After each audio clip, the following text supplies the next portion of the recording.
One of the most important design elements for your indoor percussion show is your music. Your selection of music, the variety of music within your show.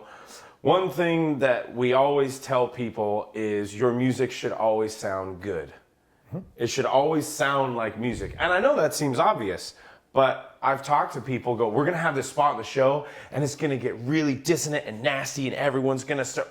And then I go, okay, but you still have to do dissonant music that sounds good. When you listen to Stravinsky, it's dissonant, but it still sounds good. Having multiple people smashing break drums and half steps and chinas and all this stuff, if it starts to get this thing that becomes an audio assault that doesn't sound good, you can't justify that to a judge and go, but we're doing an intense show.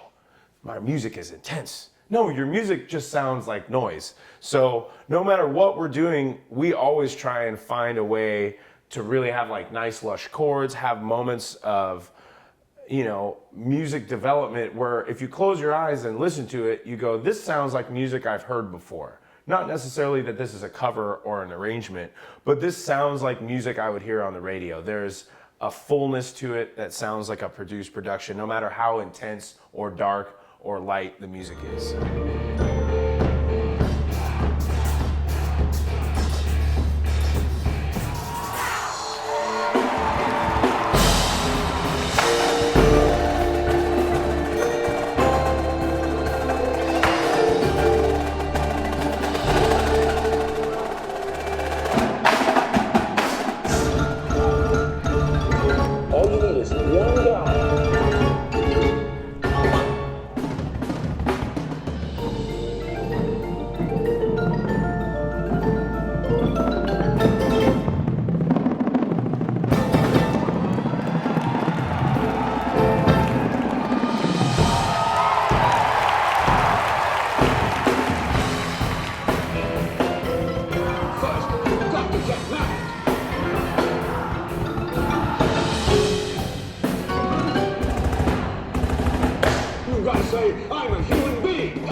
Whatever the show concept is, there still needs to be some variety in that.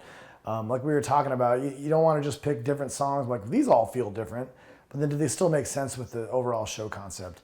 No one's going to say you can't do an all aggressive show, but you've got to be smart about the moments, and is there some downtime? Is there some, at least some softer moments, thinner moments? Is it all just coming at you the whole time? That's probably not going to do well, even if your show is that. You still have to be a little more creative. On the flip side, if you do all lush, pretty show, we're gonna be this amazing thing. It's like, after a while, it doesn't matter what you do, after a while, it'll just seem like it's the same. You know, the way we always talk about what we're doing musically is like scoring a film.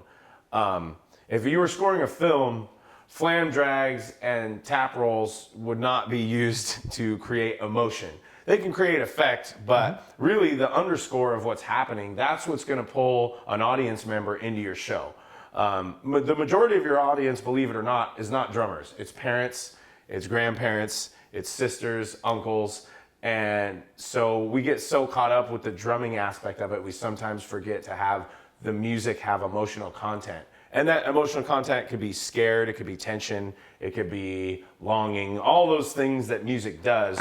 But so often we get caught up in the percussive nature of all the ticky-tackies of marimbas and bells and vibes and snare drums and tenors, but you have to have some sustain, some synths, some support to actually create music that people are familiar with.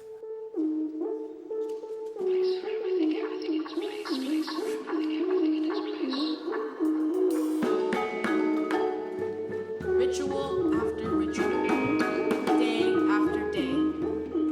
1, 2, 3, 4, 5. 1, 2, 3, 4, 5.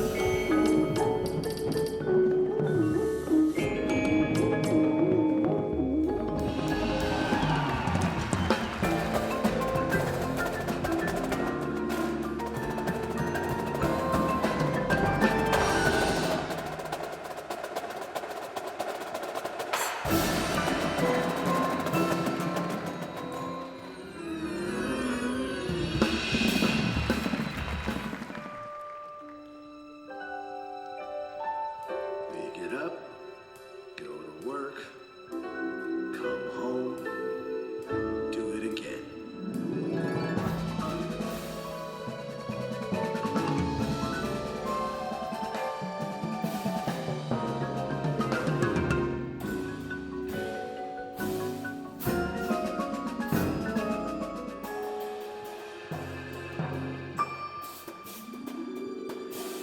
It's like we've got to force ourselves to not do the same old thing.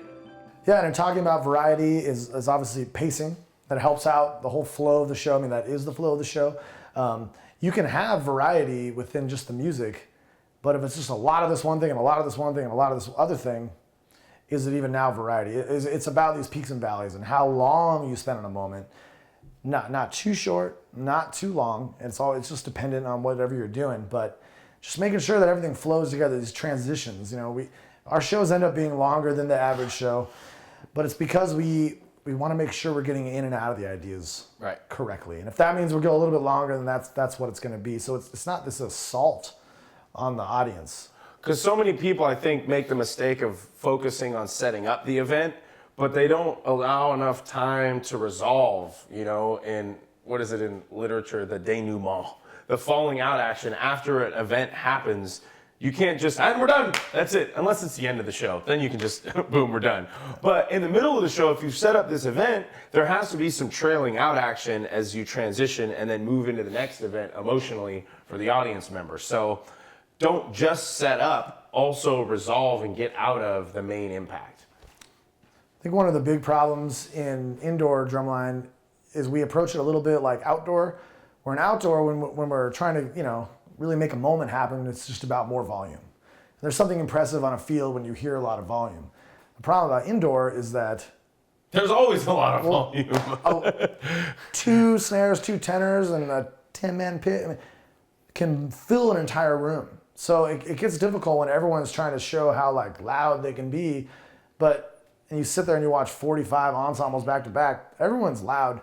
So it's hard, and that's that variety thing, I think, again. It's just like thinking of not just the musical selections, but just how often is everyone going to play? How loud are we going to be? How often is that going to happen? At what point is that effect completely lost?